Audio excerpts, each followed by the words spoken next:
زاہد اب یہ بتائیں کہ 16 فروری تک گورنمنٹ کوئی ایسا اقدام لے گی کہ گورنمنٹ پہ جو ایک پریشر بلڈ ہوا ہے وہ کم ہو جائے؟ کیونکہ میڈیکل بورڈ بنانا یہ تو وہی بات ہوگی نا زاہد کہ خدا نخواستہ کوئی واقعہ ہوتا ہے جو جی کمیشن بناتے ہیں، why not do things rapidly?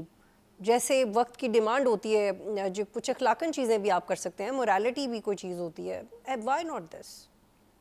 Absolutely بالکل، کیونکہ دیکھیں عمران خان کا کوئی کلیم نہیں ہے. اگر آپ اڈیالہ جیل کی صورتحال دیکھیں جہاں پر پریزنر پہلے ہی 100% زیادہ ہیں، آج جو ہے وہ 7,000 اور 8,000 کے لگ بھگ ہے، یا 8,000 کراس بھی کر جاتی ہے.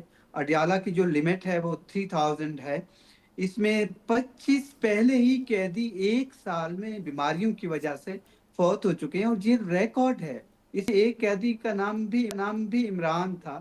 اگر آپ دیکھیں جی جی، 2025 کی میں بتا رہا ہوں اور وہ آپ کو، پھیل بھی گیا تھا. اور اس وقت بھی درجنوں جو قیدی ہیں وہ ہاسپٹلائزڈ ہیں. تو یہ آنکھ کا مسئلہ ہے، اس میں ٹائمنگ بہت امپورٹنٹ ہے. اس کی آنکھ سے اگرچہ ڈاکٹرز نے، جو کچھ ڈاکٹرز ہیں، میری بات ہوئی ان سے جنہوں نے دیکھا ہے، اس وقت عمران خان کی صورتحال ایسی نہیں تھی، لیکن پچھلے 21 دن سے عمران خان کی جو گریجول آنکھ کا مسئلہ ہے وہ بالکل سنجیدہ ہے. سبسکرائب کریں اور بیل دبائیں تاکہ کوئی خبر رہ نہ جائے.